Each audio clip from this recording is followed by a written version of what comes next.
इस एकादशी पर अगर आप 15 तारीख को पालन कर रहे हैं तो एकादशी पारण का समय क्या रहेगा, और अगर अगले दिन एकादशी रख रहे हैं यानी 16 तारीख को एकादशी का व्रत रख रहे हैं तो अगले दिन उसके पारण का समय क्या रहेगा।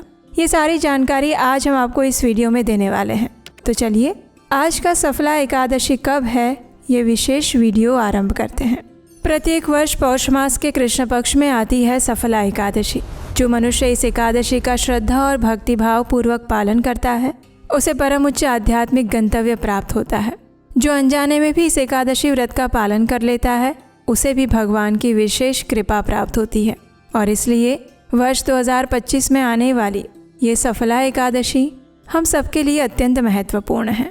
सामान्य रूप से हम एकादशी तिथि के दिन एकादशी व्रत का पालन करते हैं, लेकिन वर्ष में ऐसी 8 बार महाद्वादशी तिथि आती है जिसमें हम एकादशी तिथि के दिन व्रत ना रख के द्वादशी तिथि के दिन रखते हैं। और उसका कारण है हमारे शास्त्रों में बताया गया ये श्लोक, एकादशी तु संपूर्णा परतो द्वादशी भवेत् उपोष्य द्वादशी तत्र तिथि वृद्धि प्रशस्यते। यानी कि भले ही एकादशी पूर्ण हो लेकिन अगर द्वादशी विस्तृत हो रही है तो व्यक्ति को द्वादशी के दिन ही उपवास करना चाहिए, क्योंकि ऐसी एकादशी विस्तृत या वर्धिनी एकादशी कहलाती है। और इसीलिए इस बार जो सफला एकादशी आ रही है वो भी पक्षवर्धिनी एकादशी है। अब आगे सुनिए। पद्म पुराण और मार्कंडेय पुराण में भी स्वयं भगवान विष्णु कहते हैं कि जो व्यक्ति इस जगत में आकर अष्ट महाद्वादशी का पालन नहीं करता है वो मेरी आज्ञा से प्रलय पर्यंत यमपुरी में वास करता है। तो इसलिए जब ऐसी पक्षवर्धिनी महाद्वादशी आ रही हो तो हम एकादशी तिथि के जगह द्वादशी तिथि के दिन एकादशी का व्रत रखते हैं। अब इस बार एकादशी तिथि तो 15 दिसंबर 2025 को आ रही है और एकादशी तिथि की शुरुआत हो जाएगी 14 दिसंबर 2025 को शाम 6:49 पर और एकादशी तिथि पूर्ण हो रही है 15 दिसंबर 2025 रात्रि में 9:19 पर। अब ऐसे में 15 तारीख को पूर्ण एकादशी तिथि विद्यमान है जैसा कि हमने आगे सुना, लेकिन द्वादशी तिथि जो है वो 15 दिसंबर को रात 9:20 पर शुरू हो रही है और समाप्त हो रही है 16 दिसंबर को रात्रि में 11:57 पर और उसके बाद त्रयोदशी तिथि शुरू हो जा रही है।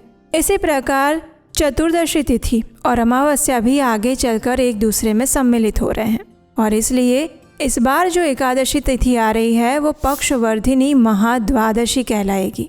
और यही कारण है कि वैष्णव भक्त इस बार 16 दिसंबर को महाद्वादशी व्रत का पालन करने जा रहे हैं।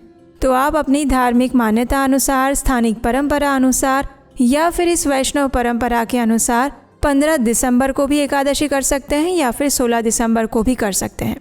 आप अपनी श्रद्धा और इच्छा अनुसार दोनों में से किसी भी दिन एकादशी का व्रत रखिए, लेकिन एकादशी व्रत अवश्य रखिए।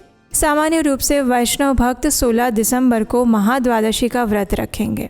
अब देखिए, अगर आप 15 दिसंबर को एकादशी व्रत रखना चाहते हैं तो आपको इस 15 दिसंबर वाली सफला एकादशी व्रत का पारण करना होगा अगले दिन यानी कि 16 दिसंबर को सुबह 7:07 से लेकर 9:11 के बीच में। और अगर आप 16 दिसंबर को इस सफला एकादशी का महाद्वादशी के रूप में पालन कर रहे हैं तो इस एकादशी का पारण आपको करना होगा अगले दिन यानी कि 17 दिसंबर को त्रयोदशी के दिन सुबह 7:08 से लेकर 10:34 के बीच में। तो ये दोनों दिन का पारण समय है। अब आप अपनी इच्छा अनुसार, श्रद्धा अनुसार 15 तारीख को या फिर 16 तारीख को दोनों में से किसी भी दिन एकादशी व्रत का पालन कर सकते हैं। आप में से कुछ भक्तों ने पूछा था कि क्या हम दोनों दिन एकादशी व्रत रख ले तो देखिए, उसकी कोई आवश्यकता नहीं है। आप इतने अधिक संशय में ना पड़े, 15 या 16 दोनों में से किसी भी दिन एकादशी का व्रत रखें, लेकिन पूर्ण मनोभाव और श्रद्धा से रखें। वैष्णव भक्त 16 दिसंबर को रखेंगे क्योंकि ये महाद्वादशी का अवसर है और ये वर्ष में सिर्फ 8 बार आने वाला अवसर होता है। इसलिए आप अपनी इच्छा अनुसार, श्रद्धा अनुसार, स्थानिक परंपरा अनुसार दोनों में से किसी भी दिन एकादशी व्रत रखिए, लेकिन प्रयास करिए कि उपवास का पालन कीजिए, एकादशी व्रत विधि के सभी नियमों का पालन कीजिए और नियम पूर्वक अगले दिन पारण के समय के दौरान विधि पूर्वक पारण भी कीजिए।